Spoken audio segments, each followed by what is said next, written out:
Hallelujah. Greetings in the name of our Lord and Savior Jesus Christ. यीशु के नाम में आप सबका स्वागत है। हम लोग एक सीरीज शुरू किया है हर एक बाइबल का हर एक किताब पर एक सर्वे करने के लिए। उस सर्वे में आपको थोड़ा थोड़ा जानकारी देने के लिए कि एक एक किताब में क्या क्या लिखा है, मोटा मोटी हिसाब से जानने के लिए ये कारण से हम लोग ये शुरू किया है। और विश्वास करता आपका बहुत फायदा होगा। ये नहीं कि आप फिर पुराना नियम नहीं पढ़ेंगे, किंतु आपको उत्साह करने के लिए और इतना सुंदर सुंदर बात इधर लिखा है करके आपको बताने के लिए कि आपको भी लगे कि हम जरूर ये किताब पढ़ना है। वो हिसाब से हम लोग ये सर्वे लिखा है कर दे रहे हैं। तो आप थोड़ा ध्यान से आज सुन सकते हैं और सुनने द्वारा आप जरूर जाके बाइबल से पढ़ना। हम लोग का पहला किताब आदि पुस्तक का खत्म हो गया है। अभी हम लोग दूसरा किताब में आया है, यात्रा पुस्तक, बुक ऑफ एक्सोडस जो बोलता है।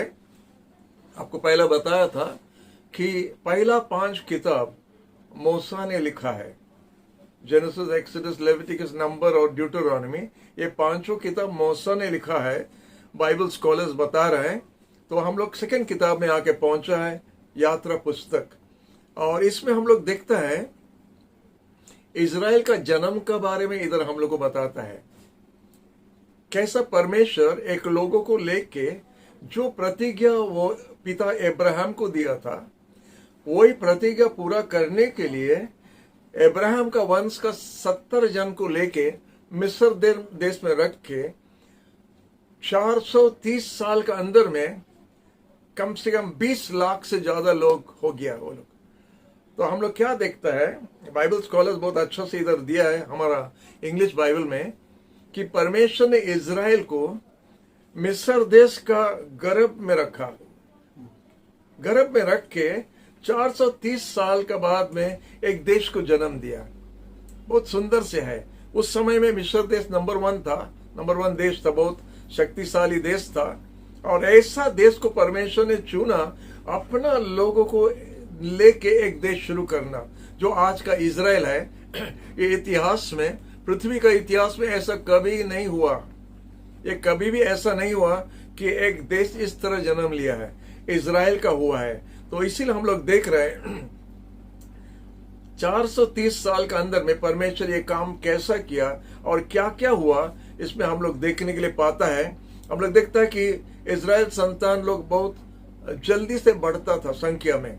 जब बढ़ने लगा तो लिखा है एक राजा आया, माने उस समय का राजा था जो जोसेफ को नहीं पहचानता था। और जोसेफ को नहीं पहचान रहा था करके वो बोला कि इज़राइल संतान लोग बहुत जोर से फैल रहे हैं और मुश्किल हो जाएगा, भविष्य में बहुत मुश्किल होगा। इसलिए उनको तराना देना शुरू किया, उनको हैरान करना शुरू किया। तो हैरान करने द्वारा उनको दबा के रखने के लिए कोशिश कर रहा था।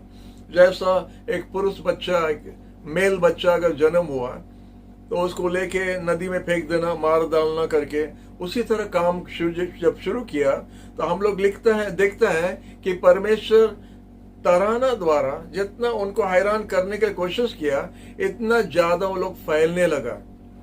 परमेश्वर का लोगों का ये एक अजीब बात है, उनका तराना उनसे बढ़ता है। हम लोग इज़राइल का संतान लोग का देख रहे हैं, उसी तरह हुआ।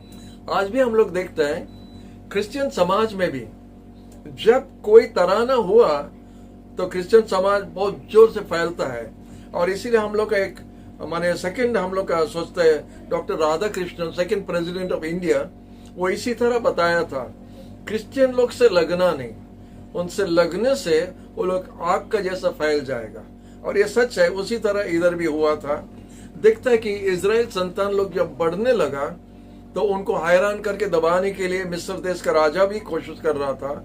और देखता परमेश्वर ऐसा परिस्थिति में परमेश्वर उनका लोगों को उद्धार करने के लिए कैसा एक व्यक्ति को उठाया। उनका नाम मूसा है।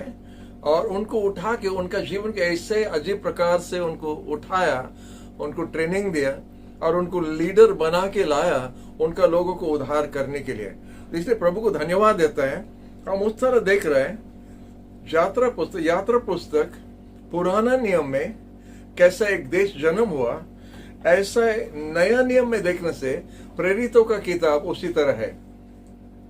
यात्रा पुस्तक में इजराइल जन्म लिया, नया नियम में हम लोग देखते प्रेरितों का किताब में मंडली जन्म हुआ। दोनों इस प्रकार से अजीब प्रकार का काम द्वारा, प्रभु आश्चर्य काम करने द्वारा ये दोनों काम किया है। इजराइल का जन्म और मंडली का जन्म उस तरह आश्चर्य है। प्रभु को धन्यवाद देते हैं। और बहुत अजीब प्रकार का काम भी हुआ है। हम लोग देखते हैं कि मूसा और यीशु मसीह को दोनों को माने सेम जैसा उनका जीवन में हुआ था। हम लोग तुलना भी कर सकते हैं। मूसा का जैसा हुआ था, यीशु का ऐसा ही हुआ था। दोनों का जन्म में उनको मार डालने के लिए राजा ने कोशिश कर रहा था। फेरो राजा उधर और इधर देखिए हेरोद राजा, दोनों ये बचपन में दोनों को मार डालने के लिए कोशिश कर रहा था। उसके बाद देखते हैं दोनों अपना मान सम्मान, अपना धन दौलत सबको इनकार किया। सबको एक्साइट करके हम लोग का साथ में एक होने के लिए, अपना लोगों के साथ में एक होने के लिए दोनों त्याग किया करके लिखा है। उनका अधिकार, उनका शक्ति, उनका धन सब त्याग करके हम लोग का साथ एक हो गया था। तीसरा देखते हैं दोनों उद्धार किया। मूसा ने इजराइल को उद्धार किया, यीशु आके मंडली द्वारा जगत को उद्धार किया है। दोनों उद्धारकारी है। दोनों परमेश्वर का आज्ञा आदेश हम लोग के पास पहुंचाया है। दोनों हम लोग का मध्यस्थ भी बना। फेरो राजा और इजराइल संतान लोग का बीच में मूसा ने खड़ा हुआ। और इधर नया नियम में देखने से परमेश्वर और मनुष्य के बीच में यीशु खड़ा हुआ। तो इस तरह दोनों का काम सेम हम लोग देखता है। तो आइए हम लोग यात्रा पुस्तक में फिर वापस आएंगे। और जैसा हम आपको बता रहा था, जब उनका संख्या बढ़ना शुरू हुआ तो तराना उनका होना शुरू हुआ। जब उनका तराना होना शुरू हुआ तो परमेश्वर ने मूसा को उठाया। मूसा ने जब जन्म हुआ, अजीब प्रकार से परमेश्वर उनको बचाया। उसका माँ उसको 3 महीना 3 महीना बच्चा तक उनको घर में रखा छुपा के। उसके बाद में एक टोकरी बनाया और टोकरी में उसको डाल के नाइल नदी में उसको छोड़ दिया। और उधर फेरो का बेटी ने आया, फेरो राजा का बेटी ने आया और देखा, वो टोकरी को देख के बच्चों को पसंद करके उसको अपना बेटा बनाने के लिए मूसा को उठा दिया। मूसा का नाम ये रानी ने दिया।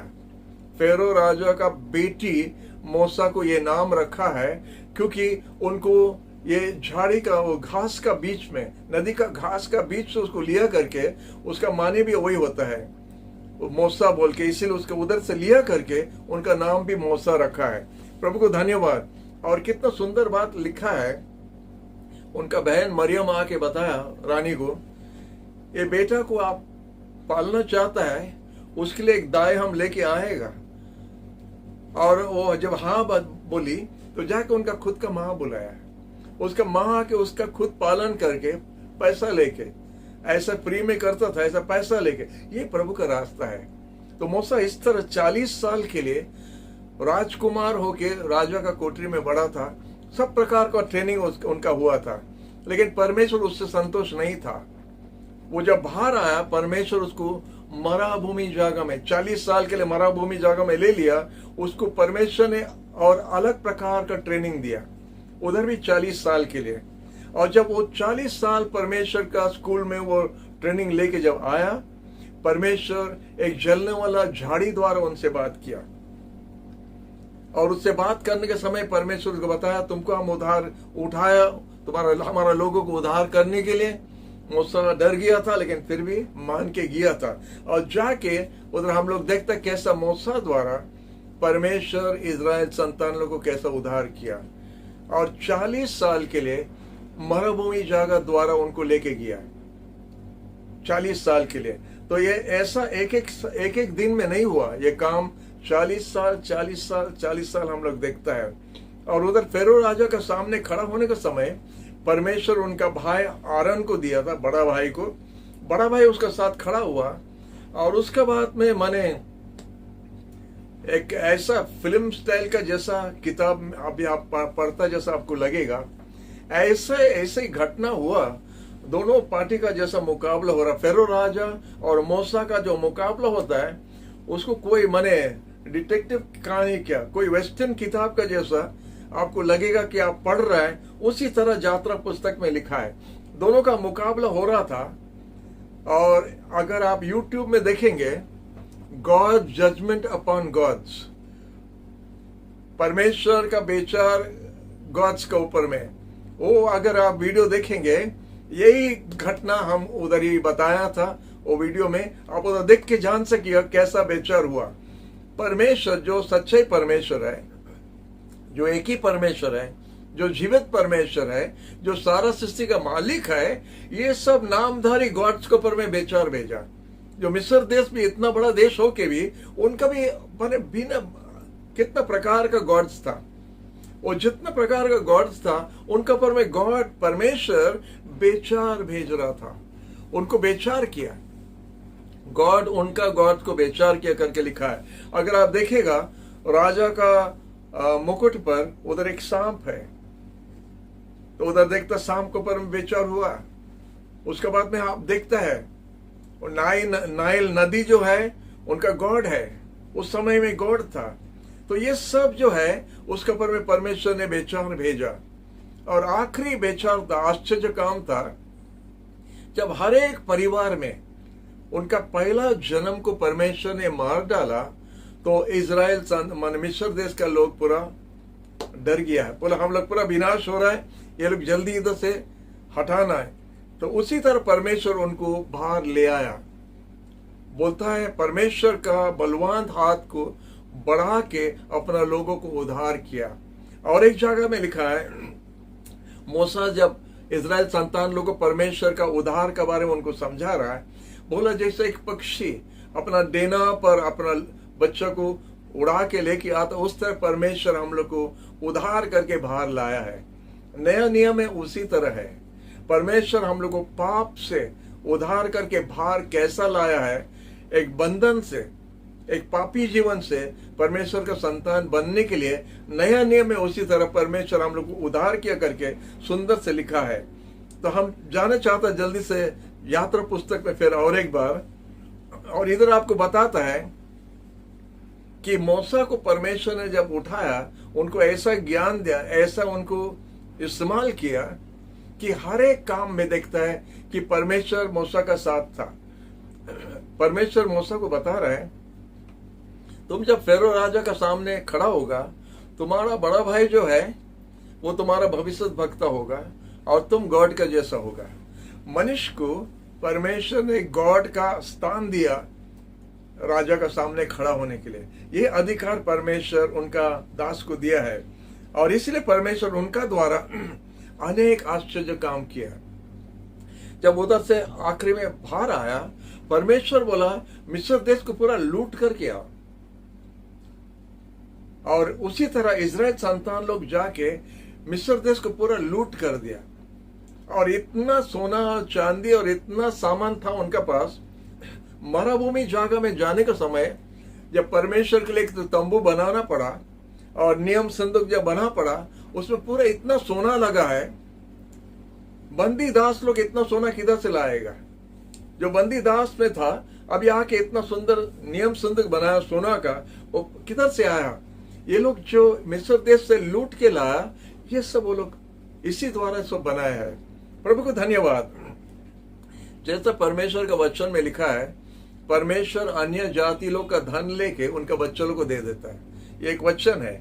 और उसी तरह परमेश्वर इजराइल संतान लोग के लिए किया। और जब उधर मिस्र देश से बाहर आया, तो लाल सागर का सामने वो लोग आके पहुंच गया। और उधर देखता है लाल सागर सामने में, और फेरो राजा फिर भी शांत नहीं हुआ। वो अपना मंत्री लोग को बुलाया और बोला, हम लोग ये लोग को क्यों छोड़ दिया? ये लोग हम लोग का दास बन के इधर था, नौकर बन के था, हम लोग का सब काम करता था, वो लोग, उनको क्यों हम लोग छोड़ दिया? और उसका 600 रथ लेके उनका साथ युद्ध करने के लिए उधर से निकला मिस्र देश से। और इजराइल संतान लोग जब पीछे मोड़ के देखा, उधर फेरो राजा 600 रथ लेके आ रहा है और सामने में लाल सागर है। और ये लाल सागर कैसा पार करेंगे? वो लोग पूरा मूसा के ऊपर में गुस्सा होना शुरू किया। लिखा है कि पत्थर से मार डालने के लिए भी कोशिश चाहता था। तो जब मूसा ने परमेश्वर से प्रार्थना किया तो परमेश्वर ने मूसा से कहा, तुम क्यों डरता है, तुम क्यों ऐसा हो रहा है? बोला, प्रार्थना क्यों किया? अपना हाथ बढ़ाओ, अपना हाथ बढ़ाओ। और मूसा, वो जो लाठी उनका हाथ में था, परमेश्वर उसको बताया था, तुम जिधर भी जाएगा वो लाठी अपना हाथ में रहना, वो लाठी होता है तुम्हारा अधिकार। हालेलुया। तो आज हम लोग का हाथ में भी लाठी है जो बाइबल है। ये बाइबल भी आपका हाथ में रखने से वो आपका अधिकार है। वो वचन को अगर आप इस्तेमाल करने जानता है, मूसा का लाठी से भी उत्तम काम इसी द्वारा होगा। और देखता मूसा ने, ये आपको यात्रा पुस्तक का 4 अध्याय में से 4 अध्याय में नहीं आपको 14 अध्याय में मिलेगा कि फेरो राजा उनका पीछे आया और मूसा ने जब लाठी उठाया, लिखा है कि लाल सागर में एक रास्ता बन गया। ऐसा स्टोरी कभी इतिहास में किधर पढ़ा है? आप नहीं पढ़ा रहेगा, सिर्फ बाइबल में है। और ये इजराइल का इतिहास है, ये कोई स्टोरी नहीं है, ये एक सच्ची घटना है। लाल सागर में एक रास्ता बन गया और इजराइल संतान लोग, हम नहीं बोल रहे 20-30 लोग के बारे में, 20 लाख प्लस लोग लाल सागर का सूखा रास्ता पर वो लोग पार होके चले गया। और फिर वो राजा उनका सैनिक लोग को लेके आने का समय सब रथ में आया। लिखा है परमेश्वर इजराइल संतान लोग का साथ में दिन में एक बादल का तरफ ऊपर में था, बादल होके ऊपर में था। रात का समय में एक अग्नि का खंबा उनका साथ साथ जा रहा था 40 साल के लिए। सोचिए ये बात, ऐसा किसी के लिए नहीं हुआ, इजराइल के लिए हुआ, आपके लिए और हमारे लिए भी होता है भी आज, क्योंकि परमेश्वर हम लोग का परमेश्वर है, वो इजराइल का परमेश्वर हम लोग का परमेश्वर है। तो इसीलिए हम बड़ा घमंड से और खुशी से बोल रहे हैं और आपको उत्साहित करने चाहता है। यात्रा पुस्तक पढ़िए, सुंदर सुंदर बात लिखा है। हालेलुया। तो हम लोग क्या देखता है, फेरो राजा का और इजराइल संतान लोग का बीच में ये अग्नि खंबा आके खड़ा हो गया, पूरा फिल्म स्टाइल जैसा, पूरा बीच में जब खड़ा हो गया तो फेरो राजा उनका सैनिक लोग इजराइल संतान लोग के पास में नहीं पहुंच सका। एक पूरा दिन ऐसा खड़ा होकर रह गया। और लिखा है इजराइल संतान लोग उस लाल सागर को पार करके चले गया और फेरो राजा उनका रथ लेके, फिर भी फेरो राजा इतना देखने पर भी इजराइल का परमेश्वर का डर उनका जीवन में नहीं था। जब एक व्यक्ति का दिल कठोर हो जाता है, बड़ा मुश्किल होता है। परमेश्वर जो भी काम करने से उनका कुछ नहीं होता है, वो बदलता नहीं। दिल पत्थर बन गया है।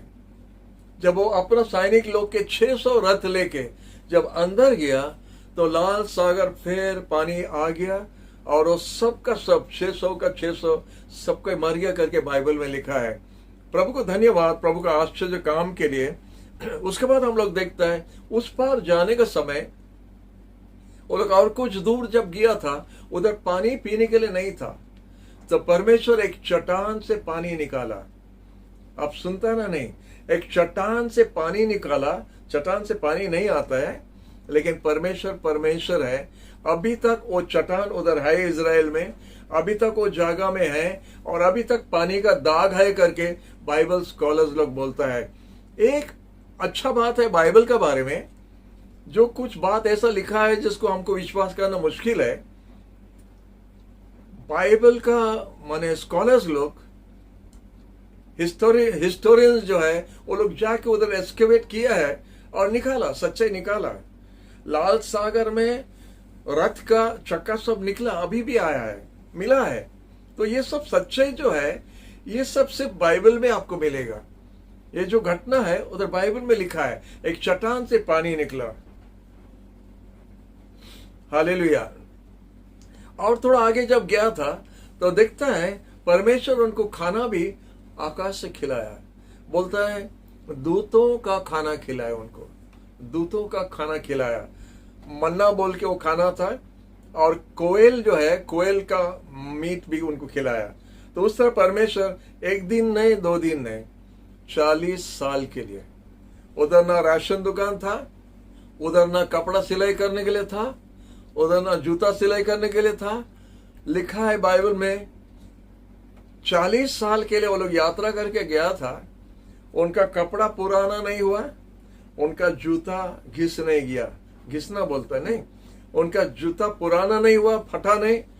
हम लोग आजकल जाके अच्छा जूता लेके आता है, 500 600 1000 रुपया देता है, 1 महीने के अंदर उसका मुंह खुल जाता है।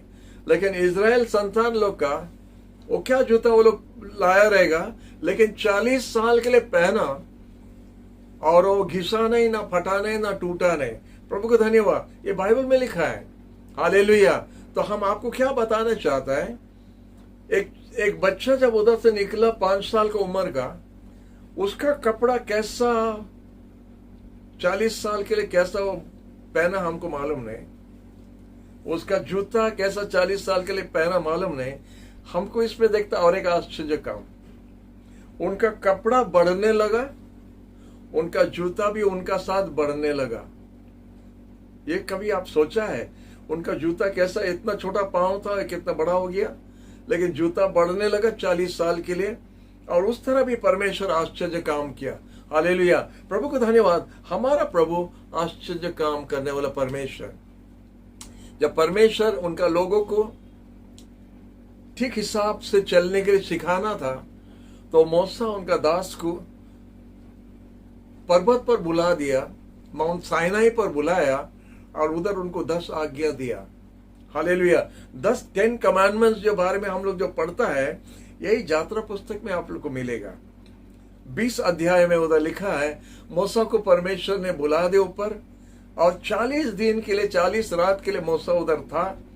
ना खाना खाया, ना पानी पिया, ना सोया, ऐसा कुछ लिखा नहीं, लेकिन उधर परमेश्वर को उपस्थिति में था। और परमेश्वर 2 पत्थर पर अपना उंगलियों से लिखा 10 कमांडमेंट। ये आश्चर्य बात है, अपना उंगलियों से। और लिखा है, वो पत्थर भी वो लोग कहीं पर पाया है, इजराइल में है, रखा है। और वो पत्थर पर जो लिखा है वो तो उस समय में 4000 साल आगे लेजर राइटिंग है करके लिखा है। हालेलुया। परमेश्वर का उंगलियां पूरा लेजर के जैसा पत्थर के ऊपर में लिखा है, और 10 कमांडमेंट्स लिखा है। अब 10 कमांडमेंट्स के ऊपर में जो सुनता है वो यही पुस्तक में आपको मिलेगा। प्रभु को धन्यवाद। और ये एक पर एक आश्चर्य काम होता रहा। जब मूसा ने पर्वत पर गया था, उधर से उतर आते आते इजराइल संतान लोग पाप में गिर गया। जितना बार वो लोग पाप में गिरा, इतना बार उनके ऊपर में बेचार आने लगा। जब परमेश्वर के पास रोने लगा, पूरा बाइबल का पुराना नियम में वही चलता रहता है, जैसा रोने लगा परमेश्वर उनको माफ करके फिर उठाने लगा। जब परमेश्वर का आदेश को मान के चलता था, उनका उन्नति हो रहा था। जब परमेश्वर का आदेश को विरोध करता था या उल्टा चलता था, उनका यह सब बेचार हो रहा था। जब मूसा पर्वत पर गया था, परमेश्वर उनको 10 आज्ञा जो दे रहा था, वो लोग नीचे में क्या कर रहा था, इजराइल संतान लोग बोला ये मूसा को क्या हो गया पता नहीं, और एक गॉड बनाना, और एक बाछड़ा बनाया, सोना का बाछड़ा बना के उसको पूजा करना शुरू किया। ये भी एक कारण है जो आपको ये वीडियो छोड़ रहे हैं। मूर्ति पूजा नहीं करना, परमेश्वर इसका विरोध है। मनुष्य का हाथ का बना हुआ, सोना का भी होने दो, लेकिन अगर हाथ का बना हुआ चीज को एक बाछड़ा बनाया और उसको जब रखा और उसको पूजा करने लगा, तो मूसा जब उतर आया तो परमेश्वर मूसा से कहा, तुम एक साइड हो जाओ, हम ये पूरा को पूरा सबको विनाश कर देगा, और मूसा तुमको लेके हम और एक इससे अच्छा, इससे बड़ा जाति, इससे बड़ा देश बनाएगा। मूसा ने 40 दिन के लिए विनती करना शुरू किया, उनका मुंह पर गिर के इजराइल संतान लोग के लिए रोना शुरू किया। तो परमेश्वर मूसा का प्रार्थना सुन के इजराइल संतान लोग को विनाश नहीं किया। ये सब यात्रा पुस्तक में आपको मिलता है। अनेक घटना है। जब शत्रु उनका विरोध में आया, वो लोग जब गया तो एक युग में हारा नहीं। जब परमेश्वर की इच्छा से चल रहा था, एक युग में हारा नहीं, जीत के गया था। ये किताब का लास्ट में हम लोग वही जगह में आता है जिधर परमेश्वर ने मूसा से लीडरशिप लेके जोशुआ को देने के लिए जब आया था, उसी समय में ये यात्रा पुस्तक का पूरा खत्म होता है। हम लोग देखते हैं यात्रा पुस्तक पूरा प्राय कम से कम 40 साल के लिए चलता है। पूरा मरुभूमि जगह में जितना साल तक चला, यात्रा पुस्तक का वो एक एक घटना लिख लिख के गया है। मिस्र देश से जब बाहर निकला, इजराइल का जो अभी का इजराइल का ईस्टर्न बॉर्डर जॉर्डन नदी के पास पहुंच गया, तब तक ये पूरा इतिहास 40 साल का ये किताब का अंदर में आपको मिलेगा। तो ये किताब जरूर आप पढ़िए, और इसमें बहुत कुछ है और आपको जरूर इंटरेस्ट लगे। जो जो बात स्टोरी हम आपको बता रहा था, ये सब लाइव स्टोरी है, ये सब हुआ था, और आप पढ़ने से आप भी बहुत खुश लगेगा कि ऐसा ऐसा घटना भी हुआ है। Praise the Lord. प्रभु ये सेकंड किताब यात्रा पुस्तक द्वारा प्रभु आप सबको आशीष दे। God bless.